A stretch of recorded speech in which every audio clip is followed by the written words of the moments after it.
तर दरम्यान लातूरमधील सोयाबीन उत्पादकांशी बातचीत केली आमचे प्रतिनिधी सुनील कांबळे यांनी. पाहूयात.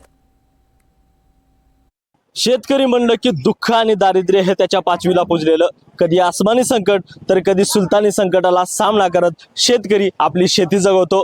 मात्र ही शेती करत असताना बाजारभाव सुद्धा कवडीमोल मिळत असल्यानं शेतकरी आता चिंतेत आहे. शेतकरी आता चिंताग्रस्त झालेला आहे. लातूर जिल्ह्यामध्ये जर पाहिलं तर 4 लाख हेक्टरवरती सोयाबीनची शेतकऱ्यांनी यावर्षी पेरणी केली होती.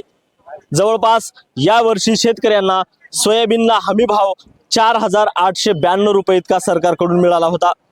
मात्र लातूर जिल्ह्यामधले 40,000 शेतकरी जे आहेत अजून सुद्धा या नाफेडच्या खरेदी केंद्राच्या बाहेर उभे होते आणि प्रतीक्षित होते की आपण नोंदणी केलेली जी नाफेडकडे आहे त्यामार्फत आता सोयाबीनची खरेदी व्हावी अशी शेतकऱ्यांची अपेक्षा होती. मात्र आता नाफेडचे खरेदी केंद्र बंद होऊन 4 दिवस उलटत आहेत.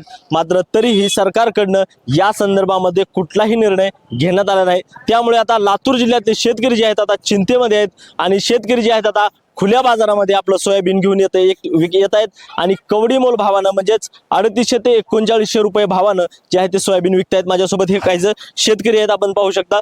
मला सांगा कोणतं गाव आहे तुमचं आणि तुम्ही ज्यावेळेस नाफेडकडे नोंदणी केला होता किती दिवस तुम्ही तिथं थांबला होतात आणि काय तिथं झालं? माझं गाव चाकूर आहे. मी कमीत कमी 4 दिवस तिथं थांबलोय. तारीख संपली, महागारी काय करावं तिथं. 4 दिवस गाडीवाला तर थांबू शकत नाही, त्याला दिवसाला 1000 रुपये द्यावं लागते. 4 दिवस थांबून काय करायचं. परत इकडं लातूर बाजारमध्ये आलो.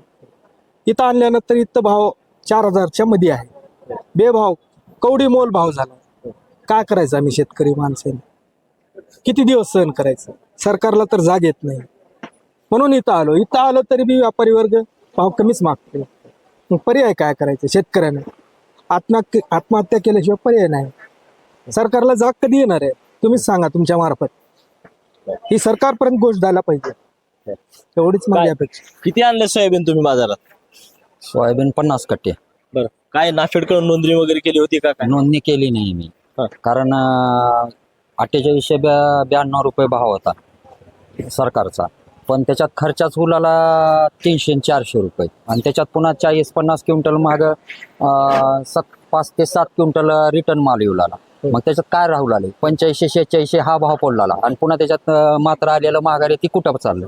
म्हणजे ही बाजार भावात आणि त्याच्यात काय फरक पडला नाही, काहीच फरक पडणार. 100-200 रुपये फरक पडला आणि 8-8 दिवस रांगेत थांबलेले शेतकरी. आता त्या अंबाजोगाईला माझी जमीन तिकडे आहे शहराला, तालुका रेणापूर.